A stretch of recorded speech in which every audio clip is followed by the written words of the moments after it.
Jean-Paul Ducrotoy, biologiste. Devant le littoral, il existe une bande d'eau côtière où il y a un véritable barrage physique, où il n'y a pratiquement pas de mélange des eaux. Et c'est ce barrage dans le milieu marin qui fait que les eaux de l'estuaire se renouvellent très mal. Si il y a des déchets qui sont ajoutés dans la baie de Somme, eh bien, ces eaux vont garder ces déchets. Et en 1984, à cause de cet enrichissement en déchets urbains et domestiques, une espèce de petit ver a proliféré et a fait de la concurrence à la coque et a empêché à la coque de se reproduire normalement. Il existe un double phénomène qui permet d'expliquer la réduction des surfaces occupées par des animaux comme la coque. D'abord, on observe une progression très rapide de la végétation qui occupe les hauts niveaux et qu'on appelle les présalés. Ces présalés s'avancent très vite, eh bien, parce que les végétaux bénéficient de l'apport de pollution, ça leur fait de la nourriture, c'est un engrais, et ils croissent plus vite. Le deuxième phénomène qui vient prendre en tenaille ces terrains estuariens, eh bien, c'est l'apport de sable qui vient de la mer. L'apport de sédiments entraîne une transformation dans l'éventail des espèces qui peuplent des vases ou bien des sables. À leur tour, les organismes animaux ou végétaux qui peuplent ces sables ou ces vases vont permettre de fixer ou non les sédiments qui arrivent. Malheureusement, il y a beaucoup de microbes qui sont rejetés dans l'estuaire. Et parmi ces bactéries, parmi ces virus, il y en a qui sont pathogènes, c'est-à-dire qui risquent de donner des maladies aux humains qui les contractent. Les coques sont des organismes filtreurs. Elles pompent de l'eau et elles retiennent leur nourriture sur leurs branchies. Elles retiennent donc ces microbes, et donc ces microbes qui peuvent être dangereux pour la santé humaine. C'est ce qui fait qu'on a classé la baie de Somme en zone insalubre interdite. Il est interdit de pêcher des coquillages et de les mettre directement sur le marché pour la consommation humaine. C'est la raison pour laquelle on a construit la station d'épuration des coquillages au Crotoy, qui permet de faire baigner les coques dans une eau qui est elle-même épurée par l'ozone. Donc on soumet l'eau que l'on prélève dans la baie à un arc électrique qui va oxygéner cette eau et qui va tuer les microbes, nous assurant ainsi d'avoir une eau de bonne propreté.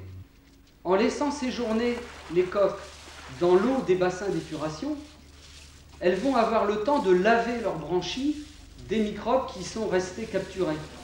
Et ainsi, en pompant de l'eau, elles pompent plusieurs litres par heure, elles vont devenir consommables. Laisse quand même.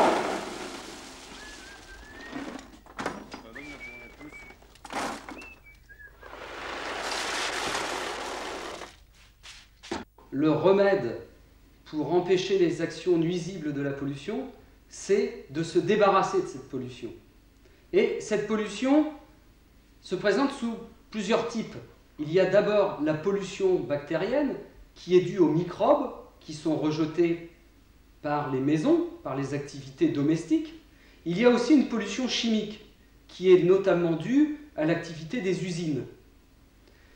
En ce qui concerne la première pollution, eh bien, on collecte l'eau qui sort des maisons par des égouts et à l'issue de ces égouts, on construit des stations d'épuration qui ont pour but de retenir les microbes afin qu'ils ne se déversent pas dans l'estuaire. Il y a actuellement en baie de Somme 2 stations d'épuration, une au Crotoy, une à Saint-Valery, et elles vont limiter, quand elles marcheront à plein régime, cet apport de pollution des villes qui se trouvent en bordure de l'estuaire.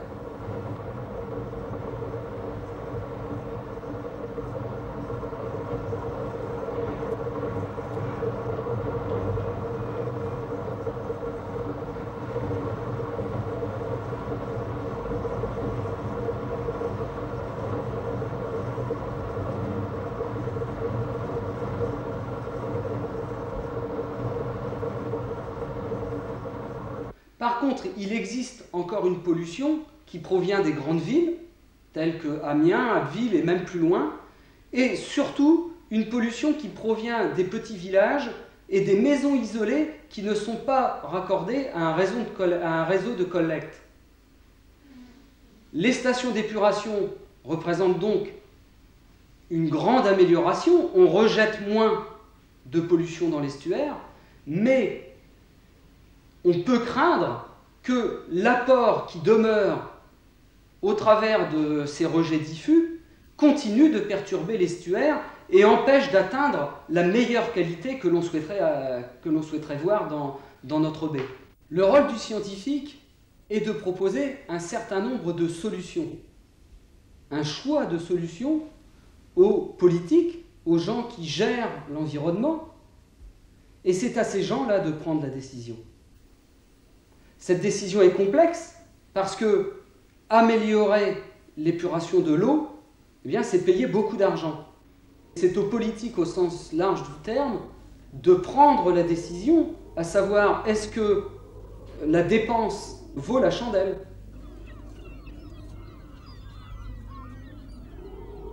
Guy Desrosières, pêcheur à pied.